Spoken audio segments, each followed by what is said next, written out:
All right, Season 1 Reloaded update patch notes literally just came out right now. So we got a new assault rifle coming here, operators, shipment, and raids. Let's go ahead and talk about everything that we need to know and what's new in Season 1 Reloaded. I'll also leave some timestamps in the description down below if you just want to skip to certain parts. But we're just kind of skim through here, see what's interesting and what's new, what to expect. Season 1 Reloaded start date is today, December 14th. Obviously, shipment is going to be arriving in Modern Warfare 2 as soon as it drops. And I believe it's exactly at 10 a.m. Pacific Standard Time. So just do the math on whatever part of the world you live in. Infinity Ward revealed that the two new maps for Modern Warfare 2 Season 1 were Shoot House and Shipment, which is what we're getting right now. And while Shoot House arrived in Season 1 launch, Shipment arrived with the mid-season Reloaded update. New weapon and operators for Modern Warfare 2 Season 1. Yeah, let's go, baby. Look at this Santa Claus looking operator guy with the hat and everything. And I believe this is probably the new gun right here, the CHIMERA assault rifle. By the way, guys, it's also formerly known as the 𝗧𝗘𝗥𝗕𝗢𝗠 from Call of Duty Ghosts. Shout out to all my original Call of Duty grinders back then. Let's get it. So this new weapon is the 𝗧𝗘𝗏𝗏 op platform, which is the same as launch weapons like the M13B and the BAZ-P, as well as a new AR. Players will also be able to get their hands on new operators in the mid-season update, 𝗧𝗨𝗥𝗕𝗢𝗠 and 𝗧𝗩, okay? So I'm assuming this guy is 𝗧𝗨𝗥𝗕𝗢𝗠. 𝗧𝗩 can be unlocked by completing the new raid mission arriving in the Season 1 Reloaded update, as well as in a store bundle.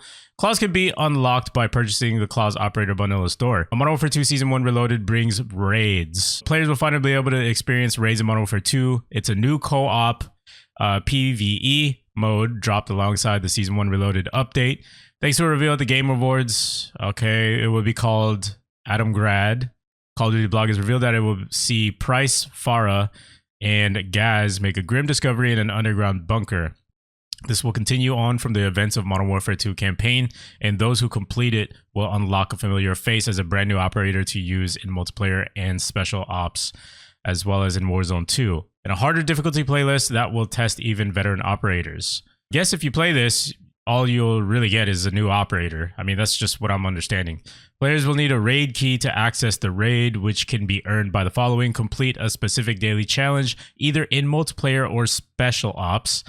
Place within the top 20 in any Warzone 2.0 Battle Royale playlist. In DMZ, use the final extract helicopter with at least $30,000 in cash. After gaining a raid key, you and the selected two other teammates can access the raid for a full week. Yeah, this sounds extremely complicated in my humble opinion. But if this is something that you're into, you need something to pass the time. I mean, you know, why not? Just go for this and get to unlock stuff. New Modern Warfare 2 social feature groups. Okay, more changes here. Modern Warfare 2 Season 1 brings a new social feature known as groups. This is accessible through the social menu and will allow players to create communities with other Call of Duty players. The group can have up to 5K members, and preferences such as new player, friendly, and veterans only can be selected to filter members. Let me know down in the comments if you guys want me to make a group. You know, I'd be happy to do that with you guys. Okay, so Modern Warfare 2 Season 1 Reloaded update patch notes right here. Okay, we get double XP weekend. Sony, if you're on PlayStation, you get it today and tomorrow, starting at 10 a.m. Pacific Standard Time. And for everyone else, it's going to be this weekend from the 15th to the 19th. So that's something to look out there if, you know, you're looking to level up weapons, especially with the new gun coming out. Definitely a good opportunity right here. You guys can just pause this. You know, I'm not trying to make this a long drawn out video where I'm just literally reading every single word here. I'm just looking for things that are interesting. Quality of life changes. You can pause this as well. Social. Pause that. Showcases. Well, you know, I mean, obviously, let's just be honest here. The UI, the bugs, all that stuff sucked. But hopefully, when this update does come out, everything is officially solved. Okay, weapon balance. This is probably the most important thing, at least that I want to know. So, Akimbo P890, the X12 Basilisk, and the 50 cal GS have received a damage reduction against armored opponents. Fixed an issue causing shotguns to inconsistently display the broken armor hit marker. All right, assault rifles. Huh? Hold on. Wait a minute. I'm a little confused here. MX9 is an assault rifle? Let's just say it's a typo, okay? MX9 is 100% not an assault rifle. If it is, then That's embarrassing. MX9, increased movement speed. Okay. ADS speed and sprint to fire speed on the 32 round magazine. I guess these are all good things here for the MX9. So I guess we'll go ahead and try that out. M13B, blocking underbarrel launcher and shotgun on the 7-inch Bruin B M20 barrel. Nothing special there. M13B, definitely not a great assault rifle. KASTOV 74u, small reduction to the close range damage. 3 hits to kill, requires at least 1 to the chest. Okay, I guess this one's a bit of a small little nerf, maybe a slap on the wrist, but I'm pretty sure it's not really going to do much.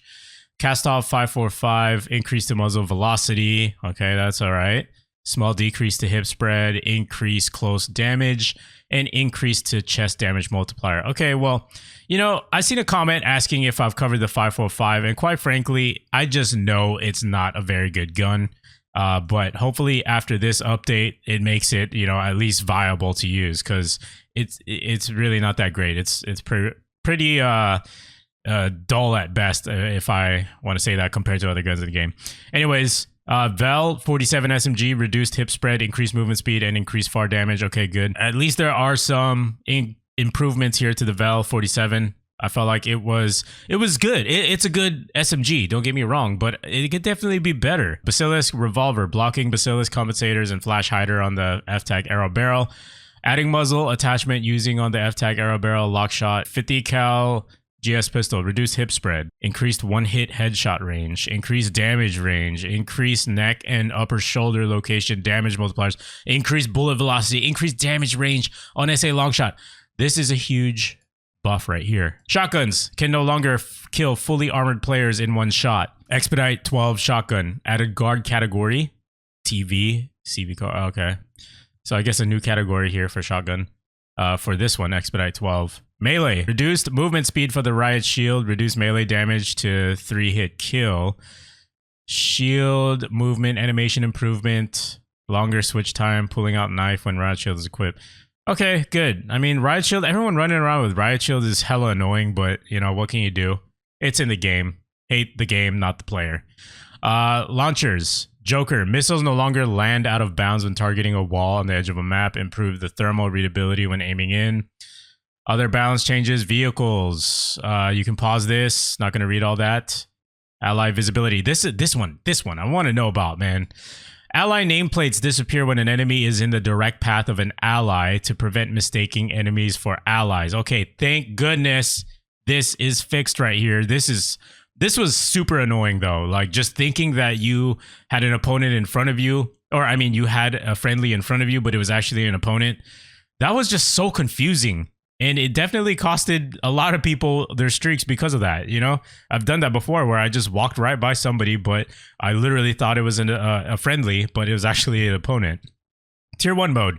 This change only applies to allies behind Geo.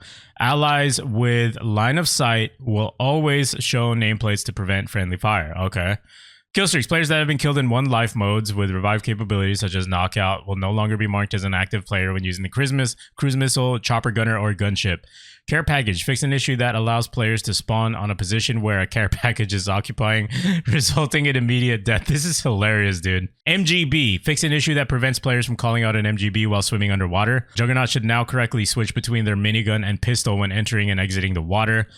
That sounds kind of funny to me. Explosive weapons that stick to the Juggernaut should now inflict more damage against it. Fix an issue where Juggernauts sometimes die to a single throwing knife in Tier 1. That's just insane to me, man. SAE. Fix an issue that prevented explosions from doing damage to neutral and enemy occupied vehicles. Okay. Sentry gun. Fix an exploit that allowed sentry guns to be placed under the map. Are you serious? This was an actual thing? That is just crazy, bro. Field upgrades. Portable radars can now stick to vehicles. Imagine using a portable radar while you're in a vehicle. That's super OP. Radiation blocker now prevents the use of this equipment when performing a number of different actions, such as slotting and armor. This should resolve a few issues where players no longer had their weapon or could not interact with items. Thermite grenades no longer persist on a player that was stuck, then died and respawned again. Attachments. Tuning. Most beneficial tuning value magnitudes have been increased. Some harmful tuning value magnitudes have been decreased. Okay, so I guess we'll see some improvements here to the tuning. I know a lot of people have had complaints with it. It's very confusing. Default weapon attachments graph contribute no longer show up as a modification on stat graphs. Now, this is something that I noticed as well. So I mean, hopefully there actually was a change. Yeah, you guys can read all this stuff. Fix an issue related to menus causing FPS drops in the firing range. I've definitely experienced FPS drops, not only in the firing range, but, you know, also on certain maps. Map updates, battle maps. Okay, these are just fixes. See anything special here? CDL Mosh Pit, Special Ops. All right, and that's about it, guys. Make sure to leave a like if you like this, you know, breaking news type of stuff for Call of Duty. I'll definitely try to upload it ASAP for your guys' information. So I'll see you guys in Season 1 Reloaded. Don't forget to like, subscribe, turn on notifications. I'll see you guys in the next one. Have a good rest of your day, guys.